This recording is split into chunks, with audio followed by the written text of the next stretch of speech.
بسم اللہ الرحمن الرحیم۔ معزز ناظرین، آپ تمام دیکھنے اور سننے والوں کو السلام علیکم۔ ناظرین، دنیا کا سب سے بڑا زمینی جانور ہاتھی میرا ساتھی۔ ہاتھی کے متعلق جب بھی سوچے ایک خوبصورت انسان دوست جانور کا گمان ذہن میں آتا ہے، اور اس میں کوئی شک نہیں کہ جتنا یہ جانور بولا، خوبصورت اور انسان دوست ہے، مختلف حالات میں یہ انتہائی وحشی اور جان لیوا بھی ہو سکتا ہے۔ ناظرین، ہاتھی کا تعلق ممالیہ کلاس کے خاندان ایلیفنٹوڈائے سے ہے۔ دنیا میں 2 براعظم ہیں جہاں ہاتھی پائے جاتے ہیں، ایک افریقہ اور دوسرا ایشیا۔ دنیا میں اس کی اب صرف 2 ہی جنسیں پائی جاتی ہیں، جن میں کل 3 انواع آتی ہیں۔ ہاتھیوں کی جنسیں مندرجہ ذیل ہیں۔ لیکسوڈونٹا، اس جنس کے ہاتھی افریقہ میں پائے جاتے ہیں۔ افریقہ میں ہاتھی کی 2 نسلیں پائی جاتی ہیں، ایک جھاڑی والا ہاتھی یعنی بش ایلیفینٹ اور دوسرا جنگلی ہاتھی یعنی فورسٹ ایلیفینٹ ایلفس۔ یہ جنس ایشیا میں پایا جاتا ہے، اور یہ ہاتھی کی تیسری نسل ایشیائی ہاتھی ہے جو کہ ایشیا کا باسی ہے۔ اس طرح کل ملا کے دنیا میں ہاتھی کی 3 نسلیں ہیں۔ ناظرین، ہاتھی کا ذکر مختلف مذاہب میں ملتا ہے۔ قرآن مجید میں ان کا ذکر خاص طور پر سورہ الفیل میں ملتا ہے۔ عربی میں ہاتھی کو فیل کہتے ہیں، اور اس سورہ کی پہلی آیت میں ہاتھی والوں کا واقعہ بیان کیا گیا۔ اس مناسبت سے اسے سورہ فیل کہتے ہیں۔ اللہ رب العزت نے قریش پر جو اپنی خاص نعمت انعام فرمائی تھی، اس کا ذکر اس سورہ میں کرتے ہوئے فرماتے ہیں کہ جب ابرہہ کے لشکر نے ہاتھیوں کو ساتھ لے کر کعبے کو ڈھانے کے لیے چڑھائی کی تھی، تو اللہ پاک نے اس سے پہلے کہ وہ کعبے کے وجود کو مٹائے، ان کا نام و نشان مٹا دیا۔ ان کی تمام فریب کاریاں، ان کی تمام قوتیں سلب کر لی، انہیں برباد و غارت کر دیا۔ ہندو مذہب میں ہاتھی بھی کافی اہمیت کا حامل ہے۔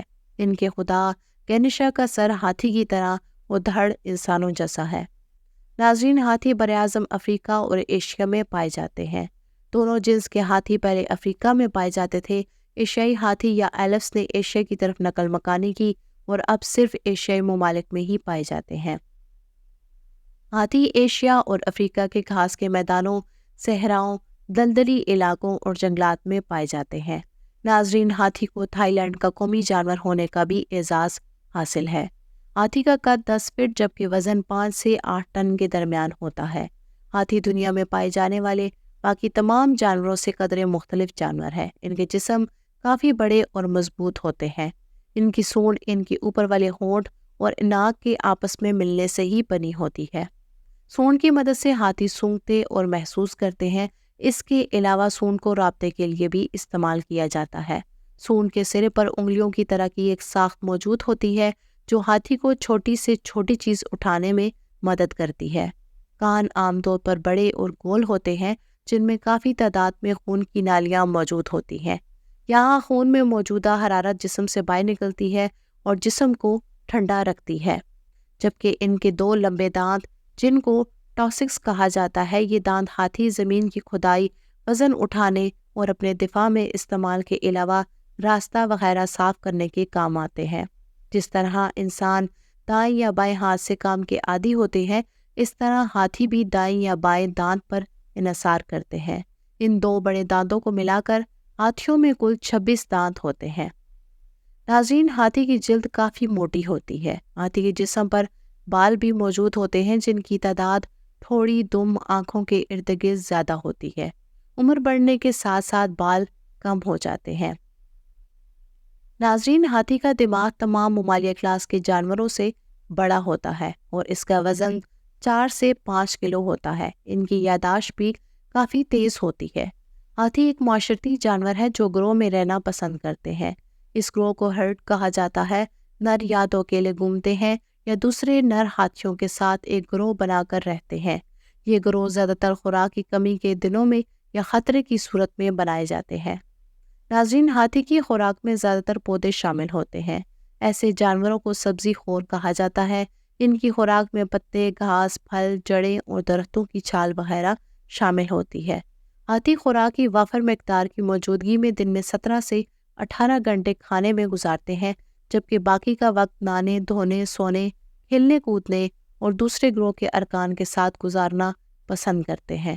ہاتھی اپنے ہم عمر ہاتھیوں کے ساتھ کھیلنا کودنا پسند کرتے ہیں، جنگلات میں ہاتھی کھڑے ہو کر ہی سوتے ہیں، جبکہ زو وغیرہ میں آرام سے لیٹ کر 6 سے 8 گھنٹے بھی سونے میں گزار لیتے ہیں۔ نر ہاتھی کو بل اور مادہ کو کو کہا جاتا ہے، جبکہ بچے کو خوف کہا جاتا ہے۔ نر ہاتھی کافی تیز قسم کی بو سے بھرے کیمیکل چھوڑتے ہیں، جس کو سونڈ کی مدد سے جسم اور منہ پر لگاتے رہتے ہیں۔ یہ بو مادہ کو اپنی طرف متوجہ کرنے میں مدد دیتی ہے۔ مادہ کے لیے نر آپس میں لڑتے ہیں، صرف مادہ بچے کا خیال رکھتی ہے، جبکہ نر میں ایسی کوئی خاصیت نہیں پائی جاتی۔ مادہ میں حمل کا دورانیہ 22 مہینوں پر مشتمل ہوتا ہے۔ مادہ ایک ہی بچے کو جنم دیتی ہے۔ یہ بچہ بغیر دانتوں کے پیدا ہوتا ہے اور 2 سال بعد اس میں دانت آنا شروع ہو جاتے ہیں۔ ناظرین، بچہ جس کو بچڑا کہا جاتا ہے وہ پیدائش کے کچھ گھنٹوں بعد اپنے پاؤں پر کھڑا ہو جاتا ہے۔ ماں بچے کو 2 سے 4 سال تک دودھ پلاتی ہے۔ ناظرین، پورا گروہ بچے کی حفاظت کرتا ہے۔ کسی بھی خطرے کے دوران جب ہاتھی خطرہ محسوس کر لے تو بچے کے ارد گرد ایک حفاظتی دائرہ بنا لیا جاتا ہے۔ ایک بچہ 13 سے 20 سال بعد بالغ ہوتا ہے۔ بالغ ہونے پر مادہ گروہ کے ساتھ رہتی ہے، جبکہ نر بچے گروہ چھوڑ کر چلے جاتے ہیں۔ ایک مکمل بالغ ہاتھی کو شکار کرنا کسی جانور کے بس کا کام نہیں، جبکہ ان کے بچوں کے شکاریوں میں ببر، شیر اور چیتے وغیرہ شامل ہیں۔ ناظرین، شکاریوں سے بچاؤ کے لیے ہاتھی بچوں کو گروہ کے درمیان میں ہی رکھتے ہیں۔ زیادہ تر شکاری رات میں بچوں کو شکار کرتے ہیں، کیونکہ ہاتھی رات میں زیادہ اچھے سے نہیں دیکھ سکتے۔ انسان ہاتھیوں کا شکار ان کی کھال اور دانتوں کے لیے کرتے ہیں۔ ہاتھی مختلف قسم کے پودے اور پھل کھاتے ہیں، جن کے بیج پخانے میں خارج ہوتے ہیں، جس سے بیجوں کے پھیلاؤ میں مدد ملتی ہے۔ ہاتھی اکثر بڑے اور پرانے درختوں کو اکھاڑ پھینکتے ہیں، وہاں ان پرانے درختوں کی جگہ نئے اور چھوٹے پودوں کو بڑھنے میں مدد ملتی ہے۔ ہاتھی پرندوں کے لیے بھی خوراک کا ایک ذریعہ ہے، کیونکہ ان کے جسم پر پیراسائٹس موجود ہوتے ہیں جن کو پرندے شوق سے کھاتے ہیں۔ ناظرین، ہاتھیوں کو فوج میں سامان اور اسلحے وغیرہ کی ایک سے دوسری جگہ ترسیل میں بھی استعمال کیا جاتا ہے۔ منفی کردار کی بات کی جائے تو ہاتھی کے پاؤں تلے آ کر کافی لوگوں کی موت ہو جاتی ہے۔ بھارت میں ہر سال 200 لوگوں کی موت ہاتھیوں کی وجہ سے ہوتی ہے۔ اس کے علاوہ یہ فصلیں وغیرہ بھی تباہ کرتے ہیں۔ جانوروں کی بقا کی عالمی تنظیم IUCN کے مطابق ہاتھیوں کی نسل کے بچاؤ کے لیے اگر مناسب اقدامات نہ کیے گئے تو یہ خطرے میں پڑ سکتی ہے۔ ناظرین، ایشیائی ہاتھی انڈیجرڈ جبکہ افریقی ہاتھی ولنریبل لسٹ میں رکھے گئے ہیں۔ انسانی آبادیوں کے پھیلاؤ کی وجہ سے ان کی آبادی سکڑ رہی ہے۔ اس کے علاوہ ان کو دانتوں، کھال اور گوشت کی وجہ سے مارا جاتا ہے۔ انسان ان کو قید یا زو کے اندر رکھ کر مناسب دیکھ بھال نہیں کرتے، جو ان کی بیماری یا موت کی ایک بڑی وجہ ہے، اور قید کی وجہ سے ان میں بچہ پیدا کرنے کی صلاحیت بھی کافی کم ہو جاتی ہے۔ ناظرین، یہ تھی ہماری آج کی معلوماتی ویڈیو۔ امید ہے کہ آپ کو ہماری آج کی ویڈیو پسند آئی ہوگی۔ اگر ویڈیو پسند آئے تو ویڈیو کو لائک کریں، شیئر کریں اور چینل کو سبسکرائب کرنا مت بھولیے گا۔ انشاءاللہ حاضر ہوں گے ایک نئی معلوماتی اور دلچسپ ویڈیو کے ساتھ۔ تب تک کے لیے اللہ حافظ۔